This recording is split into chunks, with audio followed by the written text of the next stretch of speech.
కాపాడతాడనమాట. ఉదయమునే మనం ఇందాక చూసుకున్నాం కదండి, దేవుని ఆవరణ నుంచి బయటికి వచ్చినప్పుడు మనకి ఎక్కడెళ్ళినా ఆశీర్వాదం అని. ఉదయకాల ప్రార్థన దేవునికి ఇచ్చే దశ భాగం అండి. చాలా మంది అనుకుంటారు 100 వచ్చినాయి అనుకో 10 దేవునికి అని ఇస్తారు. అటువంటి విశ్వాసం ఉంటే మనం ఆశీర్వదించబడలేం. చాలా మంది అంటారు, అక్క మేము దశ భాగం ఇస్తున్నాం కానీ ఆశీర్వదించబడట్లేదు అనేసి చాలా మంది చెప్తుంటారు. కానీ అలాంటి విశ్వాసం ఉంటే మనము ఫలించము. అందరూ 12 గంటలు చేస్తారు, నువ్వు కూడా 12 గంటలు చేస్తావు, కానీ ఆ 12 గంటలు దేవుడు ఆశీర్వదిస్తాడండి. హల్లెలూయా. ఆ 12 గంటలు దేవుడు ఏం చేస్తాడంట? ఆశీర్వదిస్తాడు.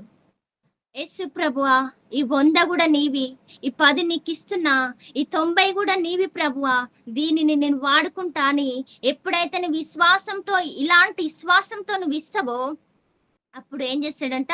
ఆ 90ని 90,000గా దేవుడు మారుస్తాడంట. హల్లెలూయా. మరి అలాంటి విశ్వాసము మనకు ఉండాలి. మరి అలాంటి విశ్వాసంలో మనము ఈ రోజు వెళుతున్నామండి. హల్లెలూయా. మరి ఆది కాండము 1వ అధ్యాయము 1 నుంచి వెళ్ళి 4వ వచనం చదువుతారండి. ఆది కాండము 1వ అధ్యాయము 1 నుంచి 4 వరకు. ఆది యందు ఆది దేవుడు యందు దేవుడు చదవండి సిస్టర్.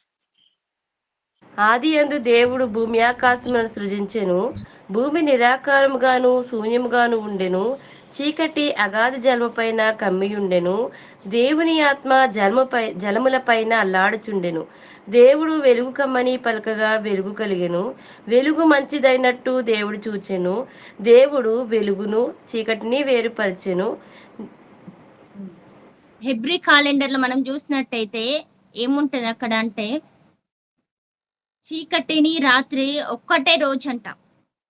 మత్తయి సువార్త 6వ అధ్యాయం 33వ వచనం చదవండి ఒకసారి. మత్తయి సువార్త 6వ అధ్యాయం 33వ వచనం.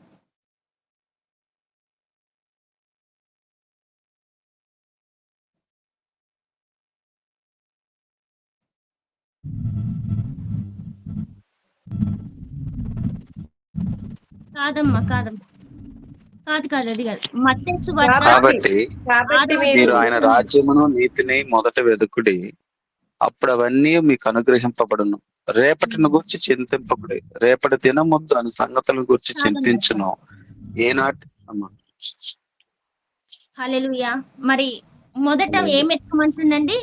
ఆయన రాజ్యాన్ని, ఆయన నీతిని మొదట వెతకండి అంటుంది. కాబట్టి మనం నిద్రలకి లేవగానే ఏం ఎత్తుకుతురు? ఫోన్ ఎత్తుకుతురా? కొంతమంది భర్తలను ఎత్తుకుతా ఉంటారు, ఫోన్ ఎత్తుకుతా ఉంటారు, అయ్యా నా భర్త ఎక్కడ పోయి అని ఎత్తుకుతా ఉంటారు.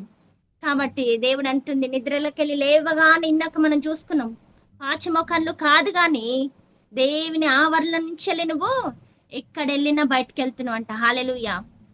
కాబట్టి దేవుడు అంటున్న మాట ఏంటంటే, నీవు మొదట లేవగానే నిద్రలకెళ్ళి లేవగానే ఏం ఎత్తుకాలంట? ఆయన రాజ్యాన్ని